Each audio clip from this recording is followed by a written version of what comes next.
So hello everyone, this is CA Sanidhya Saraf, your friend, mentor and coach for audit and law. So इस video के अंदर मैं आया हूँ आपके लिए एक 100 डेज स्टडी प्लान लेकर कि 100 डेज के अंदर बोथ ग्रुप्स की प्रिपरेशन कैसे करनी है एंड 100 डेज के अंदर आप बोथ ग्रुप्स शॉर्ट कैसे क्रैक कर सकते हो और किस तरीके से 100 डेज में अपने CA फाइनल के एग्जाम्स क्लियर कर सकते हो, right? So now before starting with this schedule, first of all हमें यह डिसाइड करना है कि सर मेरे को बोथ ग्रुप देना है या नहीं देना है। बिकॉज अगर मेरे को बोथ ग्रुप देना है तब जाकर ये जो स्टडी शेड्यूल है ये मेरे लिए रेलिवेंट है, और अगर मेरे को बोथ ग्रुप नहीं देना है तो ये जो स्टडी प्लान है सर ये मेरे लिए रेलिवेंट नहीं है। तो फर्स्ट मेरे को ये डिसाइड करना है कि मेरे को बोथ ग्रुप देना है कि नहीं। मैं CA सानिध्य सराफ यहाँ पे आपकी मदद करना चाहता हूँ सबसे पहले कि मैं डिसाइड करने में आपकी हेल्प कर सकूं कि सर आपको बोथ ग्रुप देना चाहिए भी या नहीं देना चाहिए। और फिर अगर आपको बोथ ग्रुप देना है तो फिर हम लोग साथ मिलकर प्लान करेंगे दैट अपने को बोथ ग्रुप किस तरीके से देना है। So are you ready guys? Don't forget to like the video यार, वीडियो को लाइक करना बिल्कुल मत भूलना, वीडियो को शेयर करना बिल्कुल मत भूलना, चैनल को सब्सक्राइब करना बिल्कुल मत भूलना, बिकॉज आपका प्यार एंड सपोर्ट ही हमें क्या करते रहता है, एंकरेज करते रहता है to make such videos for you all, right? So अब देखना the first factor that is going to actually play a important role for you to decide whether you are going to give both group और single group is the number of coachings left. क्या factor रहेगा sir? The number of coachings left, कि आपके कितनी coachings बाकी हैं।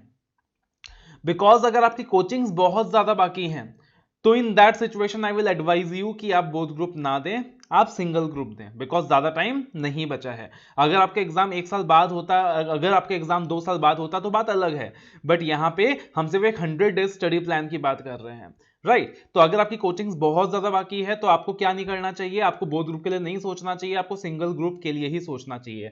And specially आपके जो प्रैक्टिकल बेस्ड कोचिंग्स है वो मोस्टली हो चुकी है। फॉर एग्जाम्पल जैसे हम बात करें तो कुल मिलाकर कितने सब्जेक्ट्स होते हैं सर? कुल मिलाकर 8 सब्जेक्ट्स होते हैं, राइट? 8 सब्जेक्ट्स होता है। तो उन 8 सब्जेक्ट्स के अंदर आप देखोगे कि 5 ना हैवी प्रैक्टिकल बेस्ड सब्जेक्ट्स होते हैं कंप्लीटली, राइट? एंड 3 जाकर आप कह सकते हो कि थ्योरेटिकल सब्जेक्ट्स होते हैं या फिर सेमी प्रैक्टिकल सब्जेक्ट्स होते हैं। तो वो 5 प्रैक्टिकल सब्जेक्ट्स कौन से होते हैं? एक है फाइनेंशियल रिपोर्टिंग, दूसरा है स्ट्रैटेजिक फाइनेंशियल मैनेजमेंट, तीसरा है कॉस्टिंग, CA फाइनल कॉस्टिंग जिसको आप SCMP कहते हो, उसके बाद आपका डायरेक्ट टैक्स आता है, उसके बाद आपका इनडायरेक्ट टैक्सेशन आता है।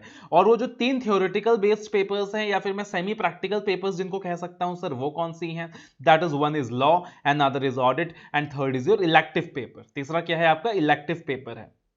तो ये 3 थ्योरेटिकल या सेमी प्रैक्टिकल बेस्ड सब्जेक्ट्स आप इनको बोल सकते हो। तो अब देखना, अगर आपका कोचिंग थ्योरेटिकल या सेमी थ्योरेटिकल सब्जेक्ट का पेंडिंग है, बट जो प्रैक्टिकल पार्ट है उसका कोचिंग हो चुका है, कंप्लीट है पूरा, सो इन दैट सिचुएशन ज्यादा दिक्कत नहीं आएगी। अगर वो प्रैक्टिकल बेस्ड कोचिंग आपकी पूरी हो चुकी है तो आप बोथ ग्रुप के लिए सोच सकते हो, बिकॉज थ्योरेटिकल सब्जेक्ट्स के क्लासेस में इतना टाइम नहीं लगता है, जो मेजर टाइम लगता है वो प्रैक्टिकल सब्जेक्ट के क्लासेस में लगता है। लेकिन अगर यहां पे आपके प्रैक्टिकल सब्जेक्ट की कोचिंग बाकी है, राइट, इन दैट सिचुएशन आपके लिए बोथ ग्रुप का सोचना मुश्किल है। अगर एक बच्चा बहुत ज्यादा डेडिकेटेड है, अगर एक बच्चा बहुत ज्यादा मेहनती है, तो in that very scenario at least 5 में से 4 प्रैक्टिकल बेस्ड कोचिंग उसने कर रखी हो। एक प्रैक्टिकल बेस्ड कोचिंग मान लो वो अभी कर रहा है, एक थ्योरेटिकल सब्जेक्ट की कोचिंग ले रहा है, बाकी 2 की सेल्फ स्टडी कर रहा है, तो हो सकता है कि वो फिर भी प्लान आउट कर ले। लेकिन अगर उसने यहां पे 4 प्रैक्टिकल बेस्ड पेपर्स की भी कोचिंग नहीं ली है, मैं स्ट्रांगली एडवाइस करूंगा कि आप बोथ ग्रुप के लिए बिल्कुल ना सोचें। एंड सिर्फ कोचिंग लेने का मतलब यहां पे ये नहीं कि कोचिंग खत्म कर दिया, एटलीस्ट 4 प्रैक्टिकल बेस्ड सब्जेक्ट्स आपके रेडी होने चाहिए। तो 8 में से अगर 4 प्रैक्टिकल बेस्ड सब्जेक्ट जो है वो आपके बिल्कुल रेडी हैं, तैयार हैं, तो आप बोथ ग्रुप के लिए सोच सकते हो, वरना बोथ ग्रुप के लिए बिल्कुल नहीं सोच सकते हो। और अगर 8 में से मान लीजिए वो जो 5 प्रैक्टिकल बेस्ड सब्जेक्ट है वो आपका रेडी है, या 4 प्रैक्टिकल बेस्ड पेपर रेडी है, 2 थ्योरेटिकल बेस्ड पेपर रेडी है, तो आपको बोथ ग्रुप के लिए सोचना ही चाहिए। तो आपको बिल्कुल भी हेजिटेट नहीं करना चाहिए to think and give the both group. तो एक फैक्टर क्या हो गया सर? पहला फैक्टर जो था, फिर से रिपीट कर रहा हूं मैं, नंबर ऑफ कोचिंग्स, कि आपकी कोचिंग्स कितनी पेंडिंग है, ये पहला फैक्टर था। दूसरा फैक्टर है how much time you can give in the next 100 days और इन द नेक्स्ट 3 मंथ्स। आप कितना टाइम दे सकते हो भाई?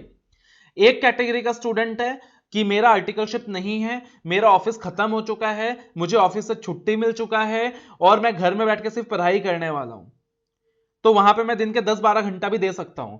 ऑन द अदर हैंड ऐसा कैटेगरी का स्टूडेंट है कि सर मेरी आर्टिकलशिप चल रही है, मेरा ऑफिस चल रहा है, मुझे तो सिर्फ 20 दिन पहले का ही टाइम मिलेगा। सो वो भी एक बहुत इंपॉर्टेंट फैक्टर है। अगर आपके पास यहाँ पे 100 डेज अवेलेबल हैं कि आप घर में बैठ के पढ़ाई कर सकते हैं और 10 से 12 घंटा दे सकते हैं, तो आपको अगेन किस चीज के लिए जाना चाहिए? अगेन आपको बोथ ग्रुप्स के लिए जाना चाहिए। बट अगेन वो डिपेंड करेगा अपॉन द फर्स्ट फैक्टर कि आपकी कोचिंग्स कितनी कंप्लीट है। अगर आपके सारे सब्जेक्ट की कोचिंग बाकी पड़ी है और फिर भले ही आप घर पे बैठे हो, ऑफिस नहीं जाना, तब भी बोथ ग्रुप के लिए नहीं सोचना चाहिए। कोचिंग्स हो चुकी होनी चाहिए। और दूसरी चीज है, मेजॉरिटी ऑफ द सब्जेक्ट्स की कोचिंग हो चुकी होनी चाहिए, at least the practical based subjects की। एंड सेकंड चीज इज कि आपके पास टाइम है, आप आराम से घर पे पढ़ाई कर सकते हो। ठीक है। तीसरी चीज, the third factor that is going to help you decide is how focused you are and how dedicated you are. Boss both group देना इतना आसान नहीं है। बोथ ग्रुप देकर सीए बनना या फिर बोथ ग्रुप देकर रैंक निकालना इतना आसान नहीं है, राइट। उसके लिए आपका जो फोकस है वो बहुत ज्यादा अच्छा होना चाहिए। आपका जो फोकस है वो 100% होना चाहिए। आपका जो फोकस है वो बहुत ज्यादा अच्छा होना चाहिए। You should be highly focused. बहुत सारी नेगेटिव चीजें आने वाली हैं, देखो बहुत सारी नेगेटिव चीजें आने वाली हैं। जैसे हमने प्रीवियस अटेम्प्ट में देखा, एग्जाम होगा, नहीं होगा, पोस्टपोन्ड होगा, क्या होगा। कभी कभी आपके घर में आपको अनसर्टेनिटीज फेस करने को मिलेगा, कभी कभी आपको घर के बाहर अनसर्टेनिटीज दिखाई देंगी। तो बहुत सारी अनसर्टेनिटीज आपको फेस करने को मिलने वाली है। But you should not be bothered by all of those. मुझे नहीं पता कि मेरे घर में क्या हो रहा है, मुझे नहीं पता मेरे घर के बाहर क्या हो रहा है, मुझे खाली ये पता है कि बॉस ये मेरे 8 सब्जेक्ट्स हैं और ये 8 सब्जेक्ट मुझे कंप्लीट करना है। जिस तरीके से आपने महाभारत में सुना होगा कि अर्जुन जब निशाना लगा रहा था तो उसका जो 100% फोकस था वो सिर्फ चिड़िया की आंख पे था। तो उसी तरीके से आपका जो फोकस होना चाहिए अगले 3 महीने के लिए, अगले 100 दिन के लिए, वो सिर्फ उन 8 सब्जेक्ट्स के ऊपर होना चाहिए। उसके अलावा आपका फोकस कहीं और नहीं होना चाहिए।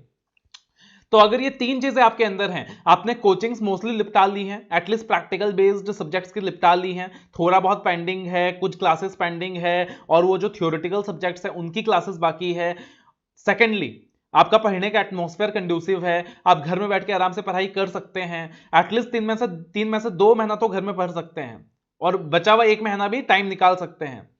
और तीसरी चीज, आप फोकस्ड हैं, आप डिस्ट्रैक्ट नहीं होंगे, आप कमिटेड हैं पढ़ने के लिए, आप कमिटेड हैं उस 8 सब्जेक्ट में फोकस करने के लिए, बुल्स आई के लिए। You are committed for that bull's eye in the 8 subjects. Only then you can prepare for both groups, otherwise you should not. तो first of all I believe आपने decision ले लिया है कि मेरे को सिंगल ग्रुप देना चाहिए या मेरे को बोथ ग्रुप देना चाहिए। अब आप डिसाइड कर ही चुके हो कि हाँ भाई मेरे को बोथ ग्रुप देना है, तो चलो आगे बढ़ते हैं और कोशिश करते हैं कि एक ऐसा प्लान बनाया जाए कि जो बोथ ग्रुप है वो आराम से क्लियर हो जाए without any difficulties.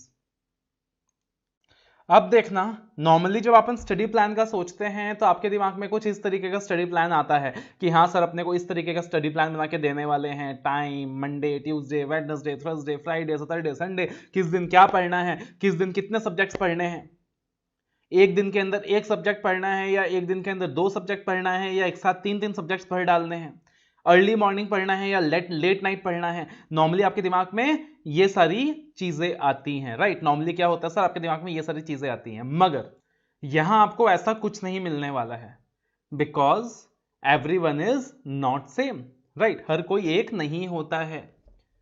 Some are early birds and some are night owls. कुछ सुबह जल्दी पढ़ना प्रेफर करते हैं और कुछ लेट नाइट पढ़ना प्रेफर करते हैं। मैंने बहुत सारे स्टूडेंट्स के इंटरव्यूज लिए हैं, मैंने बहुत सारे रैंकर्स के इंटरव्यू लिए हैं। तो काफी बार ऐसा होता है कि एक बंदा एक दिन में एक ही सब्जेक्ट पढ़ना पसंद करता है और जो दूसरा बंदा होता है वो एक दिन में 3 सब्जेक्ट एक साथ पढ़ रहा है, बट अल्टीमेटली रिजल्ट दोनों के अच्छे आए हैं, है ना। दोनों बंदा रैंक अचीव करके बैठा है। जिस बंदे ने एक दिन में 1 सब्जेक्ट पढ़ाई की थी उसने वो भी रैंक अचीव करके बैठा है, और एक दिन के अंदर जिसने 3 सब्जेक्ट एक साथ पढ़ा था वो भी रैंक अचीव करके बैठा है। तो यानी कि डिपेंड करता है कि आप इंडिविजुअली कैसे हैं, आपका इंडिविजुअल नेचर कैसा है। तो यहां पे मैं आपके लिए वो इंडिविजुअल प्लान बना के नहीं देने वाला हूं इस वीडियो के अंदर कि बॉस एक दिन में इतना सब्जेक्ट पढ़ना है, अर्ली मॉर्निंग पढ़ना है, लेट नाइट पढ़ना है। No, I am not going to make that thing for you, rather I am going to help you how to plan the things out, right. Plan आपको करना है कि आपको अर्ली मॉर्निंग पढ़ना है या आपको लेट नाइट पढ़ना है, डिपेंडिंग अपॉन आपकी स्ट्रेंथ्स क्या है, आपकी वीकनेसेस क्या है। प्लान आपको पढ़ना है कि आप एक दिन के अंदर एक सब्जेक्ट भर के ज्यादा फोकस्ड फील करते हो या एक दिन के अंदर मल्टीपल सब्जेक्ट्स भर के ज्यादा फोकस्ड फील करते हो, right, depending upon that you have to plan it for yourself. But मैं आपको एक बहुत ही स्मार्ट स्ट्रैटेजी बताने वाला हूं कि 100 डेज के अंदर बोथ ग्रुप्स को कैसे खत्म करना है, कितना टाइम फ्रेम चाहिएगा, किस तरीके से आपको स्मार्ट बिहेव करना है, किस तरीके से आपको हार्डवर्क करना है। So are you ready guys? So we are starting with the practical thing now. तो अब देखिएगा, अगर हम बात करें कि 100 डेज स्टडी प्लान अपने को किस तरीके से प्लान करना है, तो जैसे कि मैंने आपको बताया था सर कि आपके 5 प्रैक्टिकल सब्जेक्ट्स हैं और 3 थियोरेटिकल या सेमी थियोरेटिकल सब्जेक्ट्स हैं। तो वो जो 5 प्रैक्टिकल सब्जेक्ट्स हैं, those are financial reporting, strategic financial management, SCM PE in the new syllabus and again CA costing in the old syllabus. Then we have direct taxation, we have indirect taxation. And अगर हम 3 theoretical या semi practical subjects की या semi theoretical subjects की बात करें तो those are audit, law and elective. And elective के अंदर भी अगर आपने इकोनॉमिक लॉज ले रखा है मतलब आप पूरे मेरे डिपार्टमेंट में ही फॉल करते हो। ऑडिट लॉ, इकोनॉमिक लॉज मतलब पूरा का पूरा वो अपना डिपार्टमेंट हो गया, राइट। तो अब देखना, ये जो प्रैक्टिकल और थियोरेटिकल सब्जेक्ट्स हैं इनकी प्लानिंग कभी भी एक नहीं हो सकती है। नंबर ऑफ डेज इनमें अलग लगेगा, इनकी प्लानिंग हमेशा डिफर करने वाली है, राइट। तो यहां पे प्रैक्टिकल सब्जेक्ट का जो फॉर्मूला होगा, प्रैक्टिकल सब्जेक्ट के लिए जो प्लानिंग होगी, that is going to be, ये जो प्लान अपना रहने वाला है 8 + 4 + 2। क्या प्लान रहने वाला है? 842। 842 का प्लान रहने वाला है। 842 का प्लान रहने वाला है मतलब पहली बार एज्यूमिंग कि आप कोचिंग्स को खत्म कर चुके हो, अब रिवीजन स्टार्ट कर रहे हो, है ना। तो पहली बार आप जब पढ़ने वाले हो इन सब्जेक्ट्स को तो आपको 8 दिन लगने वाला है। 8 डेज में आपको कंप्लीट करना ही होगा, उससे ज्यादा टाइम आपके पास नहीं है। सेकंड बार जब आप पढ़ोगे तो 4 दिन लगेगा, लर्निंग आपका थ्योरी अप्लाई होगा। और तीसरी बार आपको 2 दिन में खत्म करना है, बिकॉज एनीवेज आपको एग्जाम के लिए अपने आपको प्रिपेयर करना है, because there you have just 1.5 days. तो फॉर्मूला इज 8, 4 एंड 2। अब 8, 4, 2 के अंदर 5 सब्जेक्ट्स हैं, यानी पहली बार आपको सारे सब्जेक्ट्स करने में 40 घंटे लगेंगे, 40 दिन लगेंगे। अब डिपेंड करता है, अगर आप एक दिन में एक ही सब्जेक्ट लेते हैं 8 डेज अलग अलग करके तो 40 दिन यहां पे अकॉर्डिंगली लगेगा।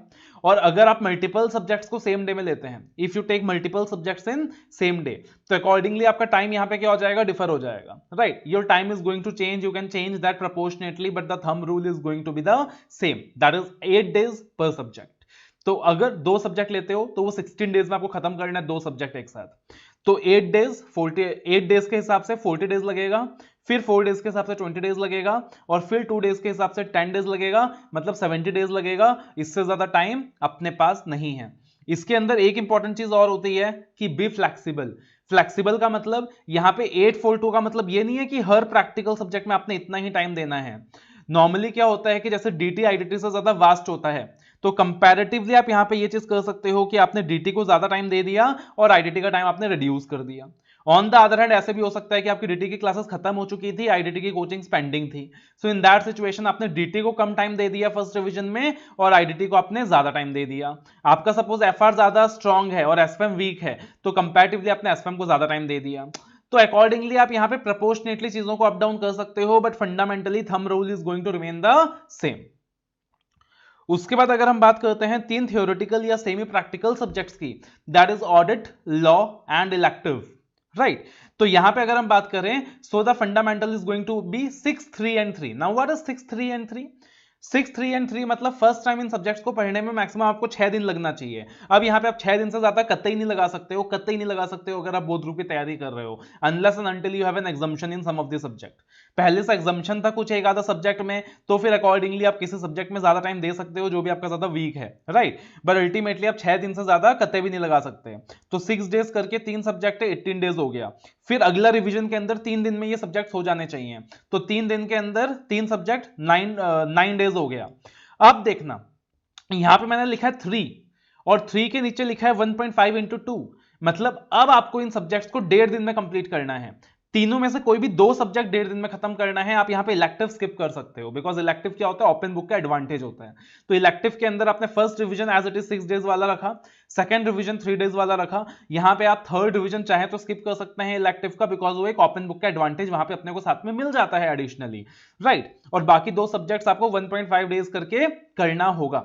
अगर आपकी इन सब्जेक्ट की कोचिंग पेंडिंग थी, सो यहां पे आपको जो कोचिंग्स कंप्लीट करना है ना सर, ये फर्स्ट राउंड में करना है, फर्स्ट राउंड में करना है। क्या फर्स्ट राउंड में कोचिंग हो सकता है? बिल्कुल हो सकता है। फॉर एग्जांपल मैं अपनी बात करूं तो मेरे ऑडिट के फास्ट ट्रैक क्लासेस 50 घंटे के हैं, लॉ के फास्ट ट्रैक क्लासेस 50 घंटे के हैं, इकोनॉमिक लॉस के फास्ट ट्रैक क्लासेस 40 घंटे के हैं। तो फर्स्ट राउंड में आराम से कंप्लीट हो सकता है। अगर 8 घंटे करके आप देखेंगे तो क्लासेस कंप्लीट हो जाएगा और 4 घंटा रिवीजन का। तो फर्स्ट राउंड में with the fast track classes revision भी हो सकता है।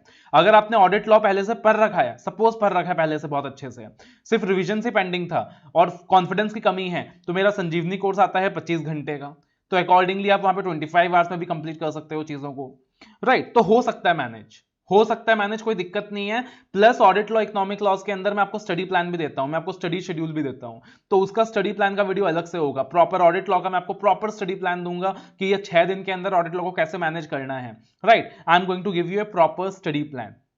अब यहां पे एक चीज और है, अब मान लो सपोज आपने इलेक्टिव में ना इकोनॉमिक लॉज ऑप्ट कर रखा है, क्या कर रखा है सर? इलेक्टिव में इकोनॉमिक लॉज ऑप्ट कर रखा है। मैं इकोनॉमिक लॉज की बात इसलिए कर रहा हूं बिकॉज मेरा सब्जेक्ट है तो मुझे नॉलेज है वहां पे।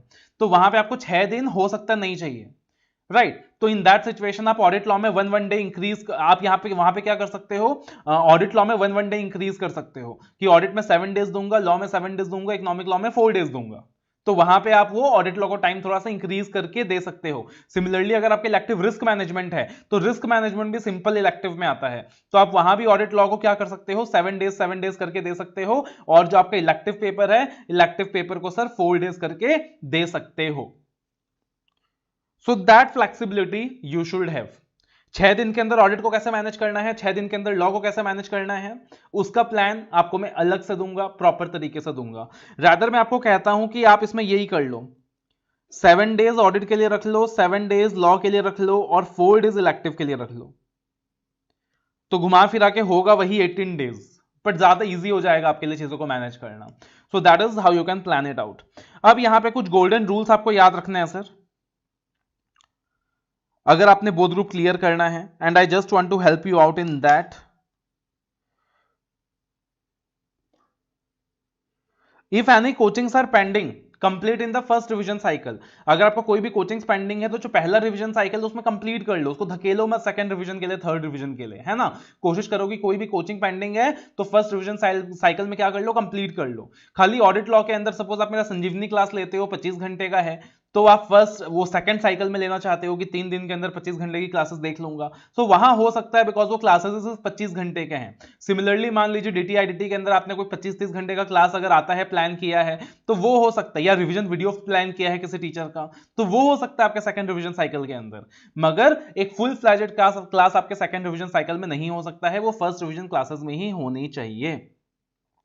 The entire coachings of the three theoretical oblique the semi-practical subjects can be completed in the first round if needed। पहले राउंड में क्या कर लेना सर, कंप्लीट कर लेना अगर आपको इन सब्जेक्ट में कोचिंग की जरूरत है तो। और साथ ही साथ ऑडिट लॉ इकोनॉमिक लॉस के अंदर तो मेरा वॉइस क्लिप भी आपके लिए अवेलेबल होगा, मेरा रिवीजन वीडियोस भी अवेलेबल होगा, आप उसका एडवांटेज भी ले सकते हो मल्टीपल रिविजन्स के लिए।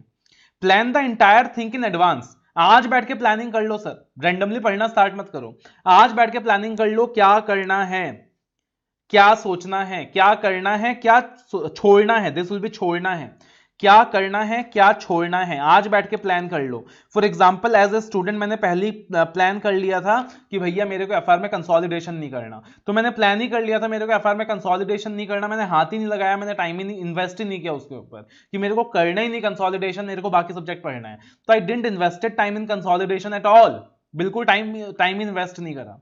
एज ए स्टूडेंट मैंने पहली लॉ के अंदर प्लान कर लिया था, उस टाइम वो सेबी आईसीडीआर के साथ सेबी हुआ करता था कि अरे यार मैं सेबी करूंगा ही नहीं एज ए स्टूडेंट, तो मैंने हाथ ही नहीं लगाया उसको बिकॉज मुझसे पता था कि मुझसे नहीं हो पाएगा इतने कम टाइम में, तो फिर जबरदस्ती करने बैठूंगा, बाद में पता चलेगा कि सब्सिक्वेंट रिवीजन में छोड़ रहा हूं, मेरा पहले का टाइम भी वेस्ट हो गया। इसलिए पहले डिसाइड कर लो भैया क्या करना है, क्या छोड़ना है। Be realistic, you cannot cover 100% in CA finals, याद रखना, be realistic, you cannot cover 100% in CA finals. आप 100% 100% सिलेबस जो है कंप्लीट नहीं कर सकते हो, आपको रियलिस्टिक बनना पड़ेगा। अगर आप ये सोच के चलेंगे मैं 100% चीजें कंप्लीट कर लूंगा, उसके चक्कर में हालत ये होगा कि काम की चीजें भी कंप्लीट नहीं होगी and you are going to fail miserably, that is the reality. So be realistic, I can not complete 100%। A balance of hard work and smart work is needed to crack the exams. आपको यहाँ पे hard worker भी बनना है, आपको यहाँ पे smart worker भी बनना है। सिर्फ स्मार्ट वर्क करके काम नहीं चलेगा, सिर्फ हार्ड वर्क करके काम नहीं चलेगा। अगर मैं कहता हूं हार्ड वर्क का मतलब क्या होता है? हार्ड वर्क का मतलब होता है giving 10 to 12 hours a day with focus, कि 10 से 12 घंटा मैं फोकस के साथ पढ़ाई कर सकूं। वो वाली पढ़ाई नहीं कि हाँ भैया पढ़ते जा रहा हूं, फिर चलो यार व्हाट्सअप देख लेता हूं क्या आया है, अच्छा फिर थोड़ा मैसेज का टाइप कर लेता हूं, फिर सोशल मीडिया में ट्वीट कर रहा है, अच्छा अच्छा ऐसा ट्वीट चल रहा है, चलो दोस्त को फॉरवर्ड कर, देख भाई ऐसा ट्वीट चल रहा है। तो ऐसा नहीं भैया, फोन को साइड रख दिया, giving 10 to 12 hours a day with 100% focus, that should be the hard work that is needed from your side. लेकिन स्मार्ट वर्क क्या है? Smart work is realising no matter how much you work hard, you cannot do 100% coverage in CA finals. You have to be realistic and you have to plan the things accordingly. For example, audit law के अंदर आपने उठा ली एक 800 page की किताब उठा ली, हाँ भैया पूरा कंप्लीट कर लूंगा, आईसीए का स्टडी मैट उठा लिया, सब कुछ कंप्लीट कर लूंगा, एक एक चीज कंप्लीट कर लूंगा मैं, और वो 800 पेज पढ़ने लग गया, 6 दिन की जगह 10 दिन लगा दिया फर्स्ट रिविजन में। अगली बार जब सेकंड बार पढ़ने जा रहे हो तो आपको आधी चीज छोड़नी पड़ रही है जो आपने फर्स्ट टाइम पढ़ा था। So please don't do such kind of stupid activities. पता चला कि हाँ भाई एफआर एसएफएम के अंदर मैं एक एक क्वेश्चन निकाल लूंगा, मैं पास पेपर सारा कर लूंगा, मैं आरटीपी कर लूंगा, मैं एमटीपी कर लूंगा, मैं फलाना कर लूंगा, बोथ ग्रुप देना है मेरे को, बट मैं सब कुछ कर लूंगा, दुनिया की हर चीज कर लूंगा। फर्स्ट डिवीजन के अंदर इतना ज्यादा टाइम लगा दिया, अगली बार टाइम एकदम ही कम बच रहा है, अब 3 दिन के अंदर पूरा सब्जेक्ट खत्म करना है, पहले जो जो किया था सब छोड़ना पड़ रहा है, और मेरी पूरी प्लानिंग जो है बर्बाद हो गई, मेरी पूरी मेहनत जो है बर्बाद हो गई। Please don't do such kind of activities, be smart, be practical, पहले से डिसाइड कर लो क्या करना है क्या नहीं करना है। सपोज मैं बात करूं अगर प्रैक्टिकल सब्जेक्ट्स की, तो पहले से डिसाइड कर लो कि भैया मेरे को यही सारी चीजें कंप्लीट करनी है। वैसे तो मैं एडवाइस करूंगा सारे चैप्टर्स करें, राइट वैसे तो मैं एडवाइस करूंगा सारे चैप्टर्स करें, बट सपोज लेट अस से जैसे कि एफआर है, तो एफआर में हमेशा कहता हूं कि अगर कंसोलिडेशन पहले अच्छे से आता है, पहले से कर रखा है तो कर लो, और अगर कंसोलिडेशन पहले से नहीं कर रखा है और अभी बोर्ड ग्रुप के का सोच रहे हो 100 डेज बाद एग्जाम है, तो कंसोलिडेशन मत करो, that is something I advise.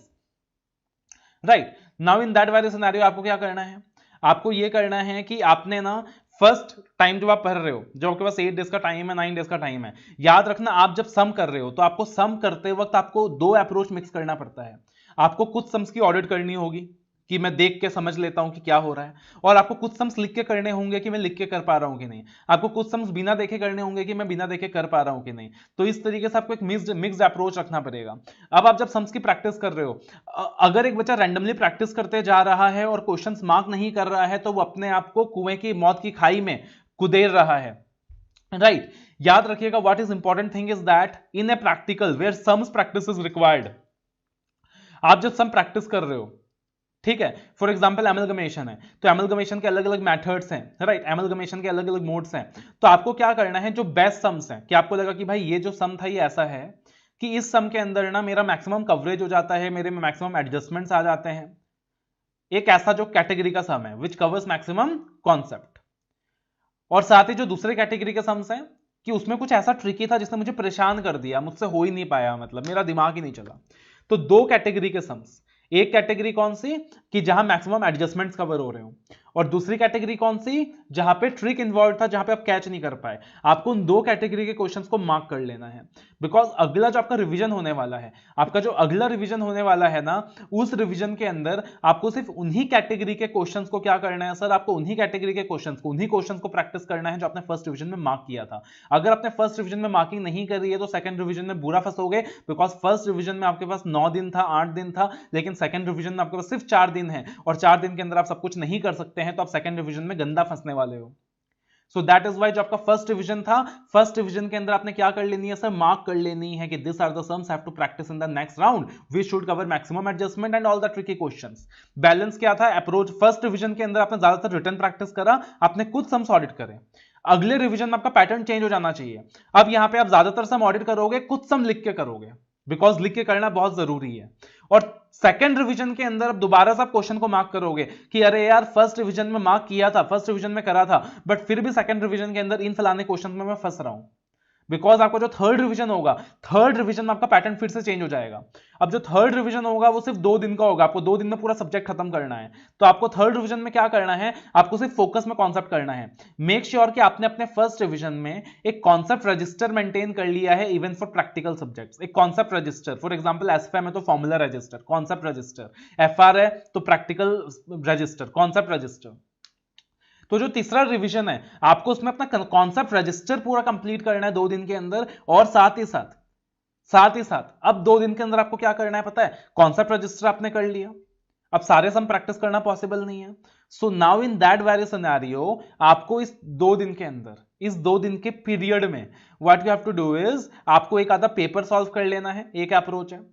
दूसरा अप्रोच है कि आपने रिसेंट एमटीपी आरटीपी वगैरह साथ में कर लिया, और तीसरा अप्रोच है कि अपना सेकंड रिवीजन में भी क्वेश्चंस मार्क कर लिए, और वो क्वेश्चंस आपने क्या कर लिया सर, थर्ड रिवीजन में कर लिया। So that should be your approach in the practical part. अगर आप इस अप्रोच को फॉलो करोगे तो काम आपका बन जाएगा। सिमिलरली अगर आप डीटी की बात करते हो, सपोज डायरेक्ट टैक्स में स्मार्ट वर्क कैसे हो सकता है, तो एज अ स्टूडेंट मैंने डायरेक्ट टैक्स के अंदर स्मार्ट वर्क कैसे किया था कि मैंने जब फर्स्ट रिवीजन किया था ना, तो जैसे पीजीबीपी उठाया मैंने देखा यार पीजीबीपी जो है एक बहुत ही बल्कि टॉपिक है, लेकिन पीजीबीपी के अंदर नॉर्मली क्या होता है, प्रैक्टिकल सम पूछता है, वो एक पार्टिकुलर अलाउड होता है, एक डिसअलाउड होता है, मेनली वही होता है। मैंने एक चार्ट बना लिया नोटबुक के अंदर, पार्टिकुलर्स, अलाउड, डिसअलाउड, रीजन। तो मान लो सीएसआर एक्सपेंडिचर है तो पार्टिकुलर्स 1 सीएसआर एक्सपेंडिचर, डिसअलाउड जहां तक मुझे याद है सेक्शन 37 था शायद पीजीबीपी का, तो वहां पे रीजन लिख दिया section 37 CSR expenditure disallowed not a part of business expenditure. तो इस तरीके से मैंने एक एक पार्टिकुलर वहां एंटर करता गया। साइंटिफिक रिसर्च अलाउड, कितना अलाउड है, 150% अलाउड है या 175% अलाउड है। Third item preliminary expenses allowed in 5 instalment, कुछ ऐसा था ना वहां पे, और रीजन लिख दिया section number so and so, this is the reason. इस तरीके से मैंने फर्स्ट रिवीजन में ना कम से कम 7-8 घंटे लगाए, और 7-8 घंटे लगा के वो चार्ट बना लिया, और उस चार्ट के अंदर सारा पार्टिकुलर कवर था, हर प्रैक्टिकल एडजस्टमेंट कवर था। अब अगली बार मुझे पीजीबीपी रिवाइज करने में सिर्फ 2 घंटा लगता था, बिकॉज मुझे सिर्फ वो चार्ट देखना पड़ता था और मैं सारे प्रैक्टिकल सम्स उसके बाद कर पाता था। तो आपको वहां पे क्या करना पड़ेगा, थोड़ा सा प्रैक्टिकल होना पड़ेगा। सिमिलरली आपको आइडेंटिफाई करना पड़ेगा कि डायरेक्ट टैक्स है सपोज, तो कौन से प्रैक्टिकल बेस्ड चैप्टर्स हैं, कौन से थ्योरेटिकल बेस्ड चैप्टर्स हैं। जो प्रैक्टिकल बेस्ड चैप्टर्स हैं उनमें थ्योरी में भर भर के पढ़ूंगा तो कोई फायदा नहीं है, थ्योरी का लैंग्वेज याद करूंगा तो ज्यादा फायदा नहीं है। मेरे को क्या करना है, बस क्रक्स समझ लेना है कि this is what the provision says, और कोशिश करना है कि ज्यादा से ज्यादा प्रैक्टिकल सम कर पाऊं। लेकिन जो थ्योरेटिकल बेस्ड चैप्टर है जहां से प्रैक्टिकल सम नहीं आता, थ्योरी ज्यादा आती है, तो वहां पे मेरे को कोशिश करनी है कि लैंग्वेज भी याद कर पाऊं, बिकॉज मेरे को एग्जाम में लिख के आना पड़ेगा थ्योरी। तो that is the focus area, that is how you should focus the thing. Similarly जो इंपॉर्टेंट केस लॉज हैं, तो इंपॉर्टेंट केस लॉज हैं, तो केस लॉज के अंदर आपके टीचर ने इंपॉर्टेंट केस लॉज दिया होगा, तो जो इंपॉर्टेंट केस लॉज है उनको डिटेल्ड में कर लिया, जो बाकी केस लॉज है जो इंपॉर्टेंट नहीं है उनका सिर्फ जिस्ट देख लिया, 2 लाइन की समरी देख ली।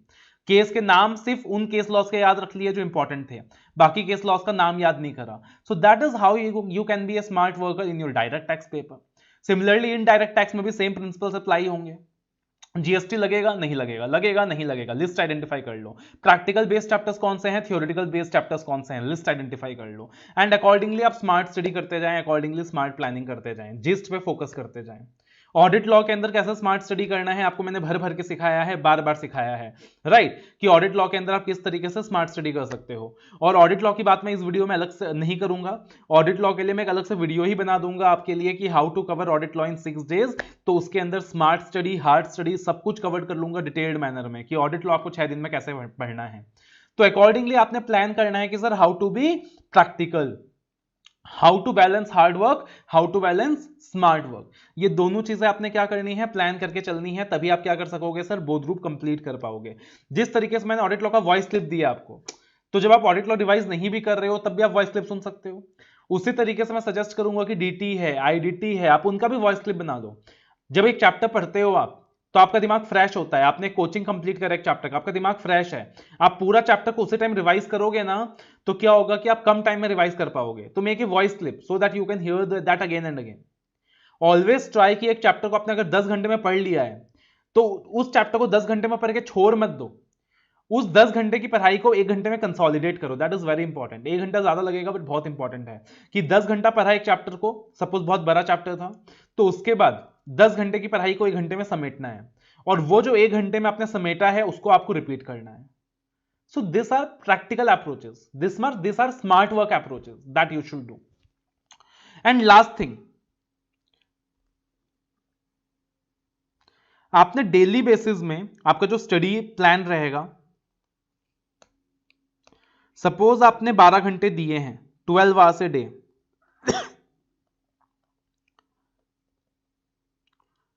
आपको सिंपल प्लान कर लेना है। क्या प्लान कर लेना सर, कि मेरा जो फर्स्ट 2 रिविजन्स होगा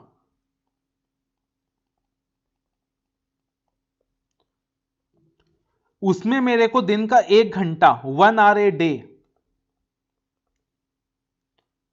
चैप्टर वाइज टेस्ट के लिए रखना है,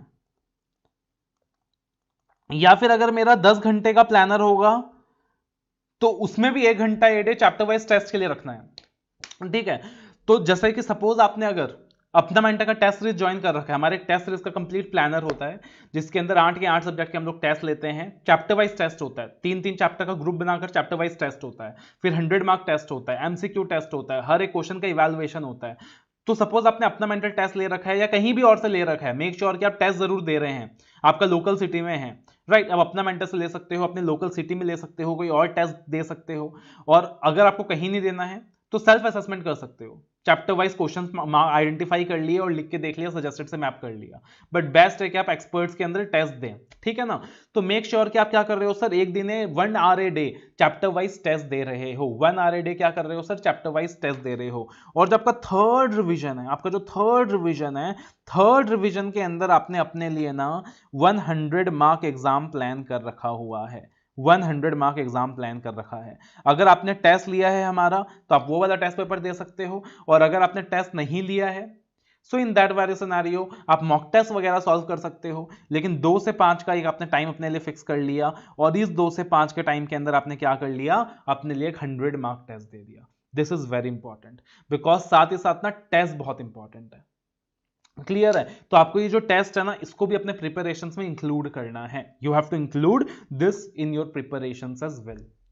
सो in this particular video my focus was not to tell you कि एमडब्ल्यूएफ बेटा ये पढ़ लेना, टीटीएस वो पढ़ लेना, अर्ली मॉर्निंग पढ़ लेना, लेट नाइट पढ़ लेना, बेटा वो आप डिसाइड करोगे कि you are a early bird और you are a night owl, you want to study 2 subject a day or 1 subject a day, because one solution cannot be fit for all the person।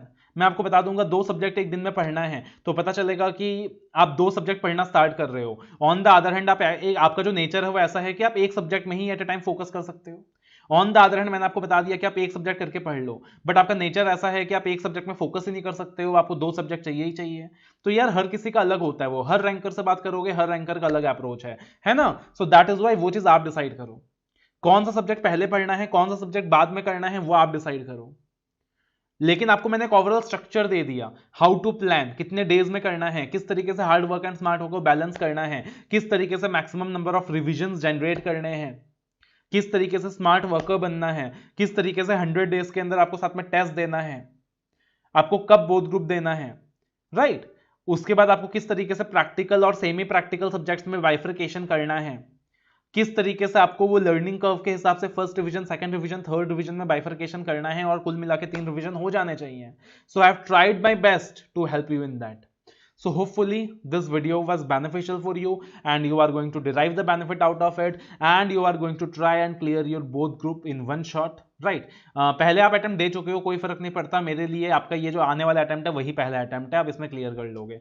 So you are going to clear the both group in first shot and you are going to try and bring very good marks and those of you are aiming for ranks, again my best wishes for you, but मेरा एक advice रहेगा, आप सिर्फ अपने कर्म में focus करते रहें, फल की उपेक्षा ना करें, राइट। कृष्ण जी कहते हैं कर्म करते जा, फल की उपेक्षा ना कर। So just focus on your output of the studies, don't focus on the results that you are going to get at the last. आप उस पर फोकस मत करो, आप सिर्फ अपने आउटपुट पे फोकस करो कि आप किस तरीके से अपने आउटपुट को मैक्सिमाइज कर सकते हो। अननेसेसरली अपने ऊपर बर्डन क्रिएट मत करो, मेरे को ये अचीव करना है, वो अचीव करना है। अपना बेस्ट आउटपुट दो, हर सब्जेक्ट के अंदर अपना 200% दो एंड बाकी भगवान के ऊपर छोड़ दो। Believe me the results are going to come very very good. So all the very best, love you all, take